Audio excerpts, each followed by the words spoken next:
Hi hello నమస్తే welcome to మనం TV. AP liquor స్కామ్లో ప్రధాన నిందితుడైన రాజీవ్ కసిరెడ్డి పోలీసుల విచారణకు హాజరవ్వకుండా తప్పించుకొని తిరుగుతున్నారు. ఇతనిపై సిట్ బృందం కూడా పెద్ద ఎత్తున అయితే వెతుకులాట మొదలుపెట్టింది. అయితే దీనిపైన మరిన్ని అప్డేట్స్ తెలుసుకుందాం. ఇప్పుడు మనతో ఉన్నారు ప్రముఖ senior political analyst Appasani Rajesh గారు. నమస్తే సార్. నమస్కారం sir, Rajiv Kasireddy AP liquor స్కామ్లోనే ప్రధాన నిందితుడు. ఆయన అయితే ఇప్పుడు ఎక్కడ కనిపించట్లేదు, పోలీసులకి తప్పించుకొని తిరుగుతున్నారు. అసలు ఆయనకి అంత తప్పించుకొని తిరగాల్సిన అవసరం ఏమొచ్చింది? అసలు ఇప్పుడు ఆయన ఎక్కడ ఉన్నట్టు? అంటే వైసీపీ నాయకులు 2019 నుంచి 24 వరకు వైసీపీ ప్రభుత్వంలో చాలా కీలకమైన స్థానాల్లో పనిచేసిన, జగన్మోహన్ రెడ్డి గారికి చాలా సన్నిహితంగా మెలిగిన చాలా మంది నాయకులకు సంబంధించి, అలాగే అధికారులకు సంబంధించి ఆనాడు జరిగిన ఉల్లంఘనలు, అతిక్రమణలు, అవినీతి, అరాచకాలు, ఆక్రమణల మీద ఇప్పటి ఎన్డీఏ కూటమి ప్రభుత్వం విచారణ చేస్తున్న నేపథ్యంలో ఒక్కొక్కటిగా వారి హయాంలో జరిగిన తప్పులు వెలుగు చూస్తున్న నేపథ్యంలో విచారణకు సహకరించి తమ వాదనని వినిపించుకోవాల్సిన స్థితిలో ఉన్న, ఆరోపణలు ఎదుర్కొంటున్న నాయకులు విచారణ నుంచి తప్పించుకొని పరారీ అవటం ద్వారా ప్రభుత్వం చేస్తున్న ఆరోపణలకి వాళ్లే బలం చేకూరుస్తా ఉన్నారనేది వాస్తవం. ఈ మధ్యకాలంలో మనం చాలా మంది వైసీపీ నాయకులను చూసాం. వారి వైపు నుంచి మేము అమాయకులము, ఆణిముత్యాలము అని చెప్పని మీడియాలో చెప్పే ప్రయత్నం చేస్తున్నారు తప్ప, వారి మీద జరుగుతున్న విచారణకి హాజరయ్యి ఆ విచారణలో మేము నిర్దోషులము అని చెప్పని బలంగా వారి వాదన వినిపించుకోవాల్సిన దగ్గర ఆ విచారణ నుంచి తప్పించుకోవడానికి వాళ్ళు చేస్తున్న ప్రయత్నాలు చూస్తుంటేనే వాళ్ళ మీద ప్రభుత్వం చేస్తున్న ఆరోపణలో నిజముంది కాబట్టే వాళ్ళు ఈరోజు విచారణకు సహకరించకుండా విచారణ నుంచి పారిపోతున్నారు అని చెప్పని ప్రజలు కూడా భావిస్తున్నారు. ఇటువంటి నేపథ్యంలోనే జగన్మోహన్ రెడ్డి గారి పాలనా హయాంలో జరిగిన మద్యం అక్రమాల మీద ఆ రోజు జగన్మోహన్ రెడ్డి గారు 2019 నవంబర్లో తీసుకొచ్చిన కొత్త మద్యం పాలసీ ద్వారా చాలా అవినీతికి పాల్పడ్డారు, వేల కోట్ల రూపాయల అక్రమ సంపాదనకి పాల్పడ్డారు అని చెప్పని ఎన్డీఏ కూటమి ప్రభుత్వం తాను నిర్ధారణ చేసుకున్న సమాచారంతో ఇప్పుడు విజయవాడ పోలీస్ కమిషనర్ రాజశేఖర్ బాబు గారి ద్వారా ఒక సిట్ను నియమించి ఆ సిట్ ద్వారా విచారణ చేస్తా ఉన్నారు. ఆ విచారణ చేస్తున్న ప్రాసెస్ లో వారికి వచ్చిన సమాచారం మేరకు ఆ రోజుల్లో డిస్టరీస్ నుంచి బ్రోవరేజెస్ కార్పొరేషన్ ప్రొక్యూర్ చేసిన మద్యం బ్రాండ్స్ తాలూకా డిస్టరీస్ నుంచి చెల్లించబడిన మామూళ్లు దాదాపుగా 3,000 కోట్ల రూపాయల మామూళ్లు ఈ కసిరెడ్డి రాజశేఖర్ రెడ్డి అలియాస్ కసిరెడ్డి రాజ్ అనే అతని ద్వారా నగదు రూపంలో ఆ డిస్టరీస్ వారి దగ్గర నుంచి ఈ హవాలా నెట్వర్క్ మొత్తాన్ని కూడా కసిరెడ్డి రాజశేఖర్ రెడ్డి నిర్వహణ చేశాడు. తద్వారా కసిరెడ్డి రాజశేఖర్ రెడ్డి దగ్గర నుంచి ఇప్పుడు రాజంపేట ఎంపీగా ఉన్న వైసీపీ నాయకుడు పెద్దిరెడ్డి మిథున్ రెడ్డి గారి దగ్గరకు చేరాయి. పెద్దిరెడ్డి మిథున్ రెడ్డి గారి దగ్గర నుంచి అసలు సిసలు పెద్దల దగ్గరికి చేరాయి అని చెప్పని ప్రభుత్వం వైపు నుంచి ఆరోపణలు చేస్తా ఉన్నారు. విచారణ సంస్థ కూడా ఆ విధమైన సమాచారం ఉంది అని చెప్పని వార్తాపత్రికల్లో కూడా మనం బ్యానర్ ఐటమ్ గా రావడానికి చూస్తూ ఉన్నాం.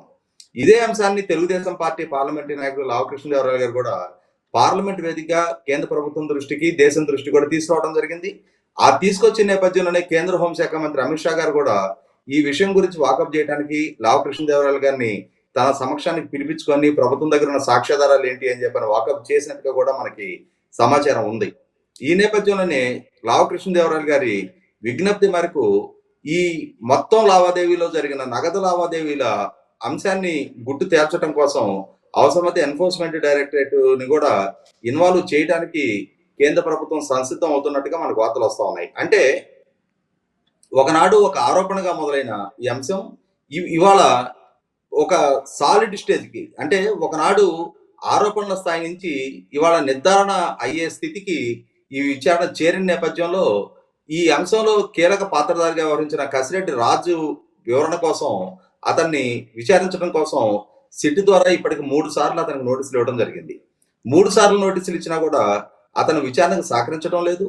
విచారణకు సహకరించకుండా న్యాయస్థానాన్ని అప్రోచ్ అయ్యి న్యాయస్థానం కూడా విచారణకు సహకరించే తీరాలి తప్ప ముందస్తు అరెస్ట్ కాకుండా మీకేం వెసులుబాటు కల్పివ్వము అని చెప్పి న్యాయస్థానం చెప్పినా కూడా అతని వాళ్ళ ఫోన్ స్విచ్ ఆఫ్ చేసుకొని విచారణ నుంచి పారిపోతున్న నేపథ్యంలో సిట్ కూడా ప్రతిష్టాత్మకంగానే భావించి నిన్న అతనికి సంబంధించిన కార్యాలయాల మీద, వాళ్ళ బంధువులు వాళ్ళ ఇళ్ల మీద కూడా దాడులు చేసి సాక్ష్యాధారాలు సేకరించే ప్రయత్నం చేస్తూ ఉన్నారు. కాబట్టి ఇక్కడ కసిరెడ్డి రాజు ఇవాళ ప్రభుత్వం నుంచి విచారణ వ్యవస్థ నుంచి పారిపోతున్నాడు అని అంటేనే, విచారణకు హాజరవ్వకుండా సహకరించకుండా తప్పించుకు తిరుగుతున్నాడు అని అంటేనే అతను తప్పనిసరిగా అతని హయాంలో ఏదో తప్పు జరిగింది, ఆ తప్పులో అతని పాతదారి అనేది తనకు తానే ఎస్టాబ్లిష్ చేస్తా ఉన్నాడు. ఇవాళ కసిరెడ్డి రాజు పాత్ర ఎస్టాబ్లిష్ అయింది అని అంటే 100% ఆ మొత్తం ఆరోపణల పర్వంలో ఎవరెవరైతే భాగస్వాములుగా అయి ఉన్నారో వాళ్ళందరి పాత్ర కూడా నిర్ధారణ అయినట్టుగానే భావించాల్సి ఉంటుంది. సహజంగా ఒక ఆరోపణ ఎదురవుతా ఉన్నప్పుడు ఆరోపణకి గనక వివరణ ఇవ్వకుండా తప్పించుకుంటున్నాడు అని అంటే, ఆరోపణకి సమాధానం చెప్పకుండా మౌనం వహిస్తున్నారు అని అంటేనే మనకి సహజంగా సమాజంలో చలామణి ఉన్న నాడుడేంటి, మౌనం అర్ధాంగీకారం అంటారు. కానీ ఈ విధమైన అవినీతి ఆరోపణలు వస్తా ఉన్నప్పుడు, ప్రభుత్వం విచారణ చేస్తా ఉన్నప్పుడు విచారణకు సహకరించకుండా తప్పించుకు తిరుగుతున్నారు అని అంటే 100% దాని అర్ధాంగీకారంగా కాకుండా పూర్తి అంగీకారంగానే భావించాల్సిన పరిస్థితులు కనిపిస్తా ఉన్నాయి. ఇవాళ కసిరెడ్డి రాజు ఏం చెప్తున్నాడు అంటే, నేను ఐటీ అడ్వైజర్ గా పనిచేశాను, ప్రభుత్వ ఎక్సైజ్ విధానంతో నాకేం సంబంధం, ఒక సంబంధం లేని వ్యక్తికి మీరు నోటీసులు ఇస్తున్నారు అని చెప్తున్నాడు. అదే విషయాన్ని కసిరెడ్డి రాజు విచారణకు హాజరయ్యి సూటిగా అధికారుల కళల్లోకి చూసి కూడా చెప్పొచ్చు. కానీ ఇవాళ కసిరెడ్డి రాజు ఏం చెప్తున్నా అంటే మెయిల్ పంపిస్తా ఉన్నాడు. మెయిల్ పంపించే అంతటి నిజాయితీ తన దగ్గరే ఉండుంటే విచారణకు హాజరయ్యి అధికారులకు కూడా అదే వాస్తవాన్ని తెలియజేయచ్చు. ఇక్కడ ఐటీ అడ్వైజర్ గా మాత్రమే కసిరెడ్డి రాజు తన పాత్రను పరిమితం చేయలే. జగన్మోహన్ రెడ్డి గారి ప్రభుత్వం తాను తీసుకొచ్చిన వాలంటీర్ వ్యవస్థని మానిటరింగ్ అండ్ ట్రైనింగ్ కోసం అని చెప్పిన ఒక ఫీల్డ్ ఆపరేటింగ్ ఏజెన్సీ అని చెప్పిన ఒక ఏజెన్సీని ఎంపిక చేశారు. ఆ ఎంపిక చేసిన ఏజెన్సీ యూనికార్న్ కన్సల్టెన్సీ అని చెప్పని ఆ కన్సల్టెన్సీ సంస్థకి సంవత్సరానికి 68 కోట్ల రూపాయలు జగన్మోహన్ రెడ్డి గారి ప్రభుత్వం సర్వీస్ ఛార్జ్ కింద పే చేసింది. ఆ యూనికార్న్ కన్సల్టెన్సీ యజమాని కూడా కసిరెడ్డి రాజే. అంటే జగన్మోహన్ రెడ్డి గారి ప్రభుత్వంలో ఒక పక్క ఐటీ అడ్వైజర్ గా కొనసాగుతా, రెండవ పక్క వాలంటీర్లకు సంబంధించిన ఫీల్డ్ ఆపరేటింగ్ ఏజెన్సీ నిర్వహణ బాధ్యతలు చూస్తూ కూడా 340 కోట్ల రూపాయలు సర్వీస్ ఛార్జ్ రూపంలో అతను 5 సంవత్సరాల కాలంలో తీసుకోవడం జరిగింది. మరి ఇంతటి సుదీర్ఘ ఆర్థిక సంబంధ బాంధవ్యాలు కలిగి ఉన్న జగన్మోహన్ రెడ్డి గారి ప్రభుత్వంలో కీలక స్థాయిలో పనిచేసిన కసిరెడ్డి రాజు మీద ఇవాళ వేల కోట్ల రూపాయల ముడుపులు వసూళ్లు చేసి ఆ నగదుని చేర్చిన వ్యక్తిగా కసిరెడ్డి రాజు ప్రస్తావన వస్తున్న నేపథ్యంలో 100% కసిరెడ్డి రాజు కనుక విచారణకు సహకరించుకుంటుంటే ఇప్పటికే అతని మీద లుకౌట్ నోటీస్ జారీ చేశారు. విదేశాలకు పారిపోకుండా నియంత్రించే ప్రయత్నం జరుగుతూ ఉంది. మరి అతని వ్యాపారాలని అతని ఇళ్ల మీద కూడా దాడులు చేయడం జరిగింది. కాబట్టి ఇక్కడ కసిరెడ్డి రాజు ఇంకా ఎన్నాళ్ళలో ఏదో ఒక 3rd graded 4th grade criminal లాగా విచారణ సంస్థ నుంచి పారిపోయి దాక్కునే ప్రయత్నం చేయడం అనేది ఇంతటి కీలక స్థాయిల్లో పనిచేసిన, ఇంతటి సుదీర్ఘ అనుబంధం ప్రభుత్వాలతో ఉన్న కసిరెడ్డి రాజశేఖర రెడ్డి లాంటి ఉన్నత విద్యావంతులకి ఇది శ్రేయస్కరం కాదు. ఖచ్చితంగా వాళ్ళ నిజాయితీ నిరూపణ జరగాలి అని అంటే విచారణకు హాజరు కావాల్సిందే. విచారణలో తమ నిర్దోషిత్వాన్ని నిరూపించుకునే ఆస్కారం వాళ్ళకుంది. ప్రభుత్వం వాళ్ళ మీద మోపుతున్న ఆరోపణలకి తగిన సాక్ష్యాధారాల గురించి ప్రభుత్వాన్ని ప్రశ్నించి సూటిగా స్పష్టంగా తమ నిజాయితీని నిర్ధారణ చేసుకోగలిగే ఉన్న అవకాశాన్ని ఇవాళ తనకు తానుగా కాలదనుకుంటా ఉన్నాడు. ఇవాళ మొత్తం ఈ అరాచకాల్లో కసిరెడ్డి రాజు అనే వ్యక్తి ఒక చిన్న టూల్ గానే ఉన్నాడు. అసలు సిసలు ఆరోపణలు ఎదుర్కొంటున్న వేల కోట్ల రూపాయల మామూలు అంతిమ లబ్ధిదారులైన ప్రభుత్వ పెద్దలు జగన్మోహన్ రెడ్డి గారు కూడా రేపటి రోజున ఈ అంశంలో విచారణ ఎదుర్కోవాల్సి ఉంటుంది.